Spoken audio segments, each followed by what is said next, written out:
Pertama kalinya Cio naik kereta, karena Cio tuh udah pernah naik pesawat, kapal, dan belum pernah naik kereta. Kita ajak hari ini naik kereta.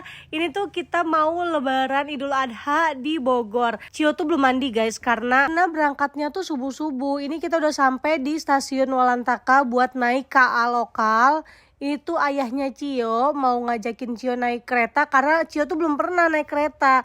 Dan ini ayahnya Cio lagi nyari kursi buat Cio duduk. Dan akhirnya kita tuh ke tengah-tengah gitu buat nyari kursi yang kosong biar kita bisa duduk sampai stasiun Rangkas. Nah, setelah kita dapat duduk kayak gini, ayahnya Cio tuh udah terbiasa buat ngasih tahu Cio kalau ini tuh namanya kereta. Udah ngasih tahu Cio kalau misalkan dia tuh naik apa biar tahu gitu loh, biar anaknya tuh nggak bingung, nggak linglung. Cio tuh ya kalau diajak kemana-mana tuh happy. Jadi kita sebagai orang tuanya tuh seneng ngajaknya. Di tengah-tengah perjalanan kita dapat kursi di bagian pinggir biar dekat jendela kayak gini, biar Cio tuh bisa ngeliatin pemandangan di luar. Dan emang kita tuh happy banget naik transportasi umum kayak gini karena memang seasik itu. Sampai di stasiun Rangkas kita tuh mau ngisi kartu KRL karena kita udah nggak naik KA lokal lagi. Kita tuh mau naik KRL ke Bogor. Karena nggak banyak record, ini kita udah sampai di stasiun Tanah Abang dan mau ke stasiun Manggarai.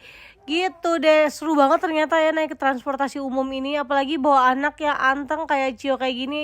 Jadinya kita tuh nggak terlalu kewalahan karena Cio tuh bener-bener se-happy itu diajak jalan. Ini kita lagi nungguin KRL menuju Manggarai, dan pas kita udah sampai dalam KRL ini kita duduk dan Cio tuh nyapa-nyapa orang yang ada di samping-sampingnya. Emang ramah betul anak ini guys, tapi hati-hati takut diculik, makanya itu aku selalu ada untuk Cio biar nggak diculik. Tuh, Masya Allah anak aku gemasnya.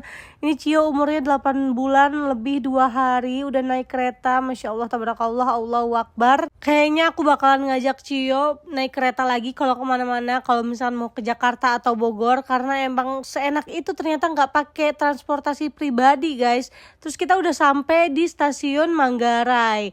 Ini kita tuh mau naik ke tangganya itu buat, katanya ada di lantai 2 ya, itunya buat KRL ke Bogornya. Karena orang tuanya Cio ini baru lagi naik kereta, jadi kita agak linglung sedikit, tapi kita dapat arahan kalau misalkan naik aja tuh ke lantai 2 buat naik KRL ke arah Bogornya. Selama perjalanan di KRL Bogor, kita tuh jarang banget nge-record, tapi ini kita udah sampai di stasiun Bogor. Jujur enakan naik kereta karena lebih hemat banyak. Kita berdua cuma habis 32.000, tapi waktunya tuh sama aja kayak kita naik bis. Kalau naik bis tuh sama juga 4 jam juga kalau misalkan dari Serang ke Bogor. Kalau kata aku, kalian cobain naik kereta ke Bogor. Segitu aja perjalanan Cio. Dadah.